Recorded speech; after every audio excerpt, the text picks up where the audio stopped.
Hay mga kaibigan, dito nga pala ako sa kabilang site.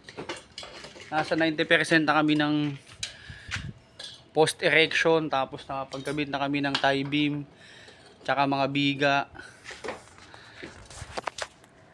As of this day, kanina kasing umaga medyo maaraw, tapos bandang hapon baka umulan.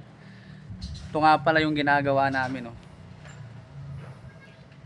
Kasama ko si Boss Jomer de la Cruz.